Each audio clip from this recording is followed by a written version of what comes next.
नमस्कार मैत्रिणींनो, आजच्या व्हिडिओमध्ये मी काय ड्रेसेस शिवलेले आहेत ते दाखवणार आहे. किती ड्रेसेस शिवलेले आहेत हे कटिंग करून 2 दिवसामध्ये हे ड्रेस रेडी केलेले आहेत. काही जण म्हणतात मी एका दिवसात एवढे ड्रेसेस केलेले आहेत, तर माझं नाही आहे. मी जेवढे केलेले आहे तेवढंच दाखवते. काही जणांना होत पण असेल तर त्यांची फिनिशिंग पण तशीच होऊ शकते. फिनिशिंगकडे लक्ष देत आपल्याला ब्लाऊज किंवा ड्रेसेस करावं लागतात. आता याच्यामध्ये माझ्या कस्टमरचं जे मापाचं आलेलं आहे ते ड्रेस दाखवते आणि मी शिवलेलं आहे ते पण ड्रेस दाखवते. याच्यामध्ये फिनिशिंगसुद्धा खूप जरुरी आहे. काही कस्टमर काय करतात, तर मी दिवसातून 4 ते 5 ड्रेसेस शिवलेले आहेत किंवा 4 ते 5 ब्लाऊज शिवलेले आहेत म्हणतात. त्यांची फिनिशिंग त्यांचं हे पूर्ण व्यवस्थित नसतं. आता हे ड्रेस शिवलेला आहे, तर हे गळ्यानुसार त्यांनी घेतलेलं आहे, पण इथे एक चोनट आलेली आहे बघा. हे कस्टमरचं मापाचं आलेलं आहे. हे अशा प्रकारे नाही घेतलं पाहिजे. कोणाचंही कस्टमरचं आपण ड्रेस जे शिवलेला आहोत तर असं नाही करायला पाहिजे. तर त्याच्यात आर्मोलचं जे पण आहे, तर हे आर्मोलचा इथे शेपच नाही आहे. त्या मुलीला आता इथे जोड मारत आहे. त्यांनी हे ड्रेस दिलेला आहे मापाला. बाकी मी आर्मोल वगैरे पूर्ण बॉडीवर घेतलेला आहे. तुम्ही बघू शकता याच्यामध्ये आर्मोलचा आकार फ्रंटचा जे असतो ते नाही आहे. आता हे एवढं दूर असल्यावर किती जोड मारणार. आता याच्यामध्ये मी शिवलेलं आहे ते दाखवते. हे फक्त तुम्हाला दाखवत आहे. जे जास्त जण म्हणत असतात ना की आम्ही एका दिवसात 4 ते 5 ड्रेस शिवलेले आहोत. आता आम्ही एकच शिवतो, पण पद्धतशीर शिवतो आणि वेळ लागला तर लागला. आता इथे आर्मोलमध्ये बघा तुम्ही इथे कसा आकार दिलेला आहे. आता त्यांच्या ड्रेसमध्ये तुम्ही बघू शकता आकार आहे का.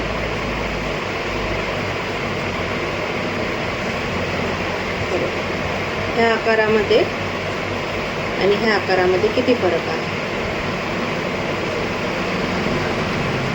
तर अशा प्रकारे ड्रेस शिवू नका. कस्टमरचे कपडे पण खराब करू नका. आरामात शिवा. फिटिंग वगैरे व्यवस्थित येऊ द्या. हे बघा अशा प्रकारे हा ड्रेस शिवलेला आहे. पूर्ण वर्क आहे, मोती वर्क आहेत. अशा प्रकारे हे बघा गळ्याचा गॅप पण होता. गळ्याचा गॅप असला तरी मी चुनट न आल्यावरती असा घेतलेला आहे व्यवस्थित. आणि इथे गळ्याचा थोडीशी हाईटच्या हिशोबाने हे गळा घेतलेला आहे. तर हा पूर्ण वर्क आहे बघा. त्याला 2 ते 2.5 तास मला फक्त एका टॉपला शिवायला लागलेले आहेत. तर हे एक ड्रेस केलेला आहे. तुम्हाला ड्रेसेस किती झालेले आहेत ते पण दाखवते. सोबत त्याची फिनिशिंग वगैरे पण दाखवते. आणि हे सिल्वर याच्यामध्ये थोडेसे मोती स्टोन वगैरे आहेत, तर मी इथे हाताला कॉड पायपिंग दिलेली आहे अशा प्रकारे. आता त्या टॉपवरती हे प्लाझो आलेला आहे. प्लाझो शिवलेला आहे. हे प्लाझोसुद्धा व्यवस्थित असे फिटिंगला बसतात. बीचमधातून पॅन्ट जे उचलते प्लाझो पॅन्ट हे मॅनीतून हे उचलत नाही. खूप जणांचे मध्यंतरून जे आहे ते उचलतं, तर आपल्याला त्याच्याकडे पण लक्ष द्यायचं आहे. तर हे पण व्यवस्थित कट करून स्टिच केलेलं आहे. हे कस्टमर घ्यायला येणार आहे. टोटल ह्यांचे 4 ते 5 ड्रेसेस आहेत. हे मी ह्याचा व्हिडिओ टाकलेला आहे. ह्याचा घेर जास्त घेतलेला आहे. फक्त अम्ब्रेला सारखं हे दिसण्यासाठी हे फक्त घेर जास्त घेतलेला आहे. बाकी हे नॉर्मलच प्लाझो आहे. नॉर्मल प्लाझोमध्येच ह्याला गोटापट्टी अशी लेस लावलेली आहे. आणि हे आता प्लाझो रेडी केलेलं आहे. प्लेन आता याच्या आधी जे कापड दाखवलेला त्याच कापडापासून हे बनवलेलं आहे. तर ह्याचा एक टॉप आणि हे पॅन्ट पण ह्याचं पण दाखवलं तुम्हाला. हे दुसरा ड्रेस आहे.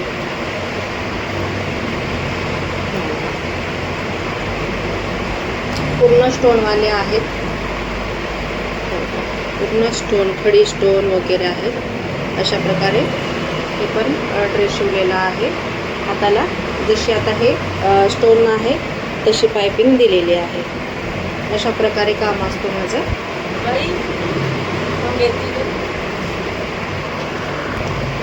आता हे झालेलं आहे आपलं हे टॉपचा सेकंड. आता दुसरा ड्रेस आहे. आता हे दुसरा ह्याचा पण प्लाझो आहे. पूर्ण ओपन करत नाही. नॉर्मलच प्लाझो आहेत. कस्टमरचे एकाच कस्टमरच्या इथे फिटिंग व्यवस्थित आल्यावरती खूप सारे कपडे येतात. आता याच्यानंतर मी कस्टमरचे शिवायचे आहेत ते पण दाखवते तुम्हाला. आता त्याच्यानंतर हे पण तेच आहे वर्कचाच. हे पण तसाच वर्कचा आहे. एकदम नाजूक आहे. पेपर ह्याचा कापड तुम्हाला दाखवते. कापड एवढा असा हे आहे तरी आपण ड्रेस अशा प्रकारे बनवलेला आहे. अशा काही कस्टमरचे तुम्हाला कापड दाखवते. हा कापड आहे किती पातळ आहे. हे सिल्क साडीचा आपण जसं साड्या असतात आता जे निघलेल्या आहे साड्या त्याचा आहे, तशा कपड्याचं सुद्धा आपल्या फिनिशिंगने हे ड्रेस शिवलेला आहे. बघू शकता पूर्ण स्टोन आहेत आणि पूर्ण हे फिनिशिंगने असे ड्रेस शिवलेले आहेत. याचा पण तसाच सेम पायपिंग दिलेला आहे. नॉर्मल नेक आहे आणि इथे पायपिंगला तुरपई जॉकला तुरपई असते, आपले शिलाईचे असतात. अशा प्रकारे हे तुरपई केलेले असतात. इथे सगळे शिकाचे कस्टमर आहेत माझे. हे बघा हे तुरपई पण बघा अशा प्रकारे एकदम बारीक तुरपई करावं लागते. तुरपईसुद्धा फिनिशिंग असली पाहिजे, तुरपईसुद्धा दिसली नाही पाहिजे. अशा प्रकारे वरच्या साईडने एकदम नाजूक एकदम असे दिसतील, असे मोठे मोठे टाके नाही. तर अशा प्रकारे हा पण एक ड्रेस केलेला आहे.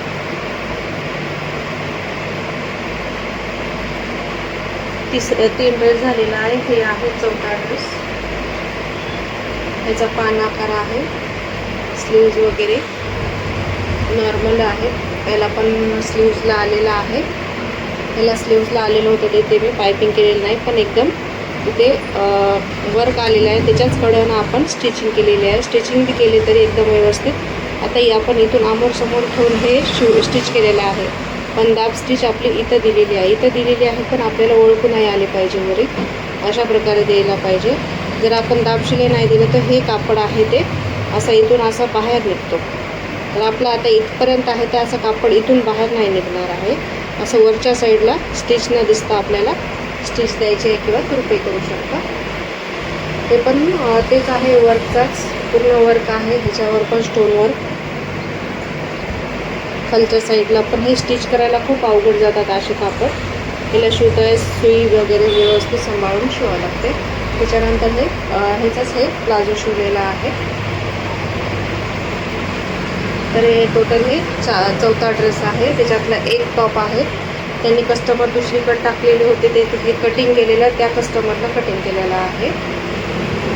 त्या कस्टमरने दुसऱ्याकडे जिथे टाकलेलं आहे तिथे कटिंग केलेलं आहे. याला जेवढं होईल तेवढं मी आपल्या कटिंगमध्ये कन्वर्ट केलेलं आहे. मला तर आपल्या पद्धतीने याला शिवण्याचा प्रयत्न. आर्मोल यांचा पण दिलेला नव्हता, आर्मोल व्यवस्थित दिलेला आहे. ते पूर्ण लग्नाचे कपडे आहेत नवरीचे.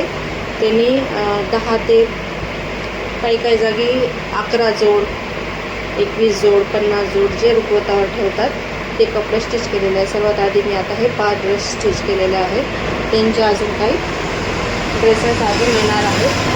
अशा प्रकारे एवढे मी ड्रेस शिवलेले आहेत, प्लाझो आणि टॉप. अशा प्रकारे व्हिडिओ केलेला आहे. व्हिडिओ आवडला असेल तर लाईक, शेअर, सबस्क्राईब करा. बाय.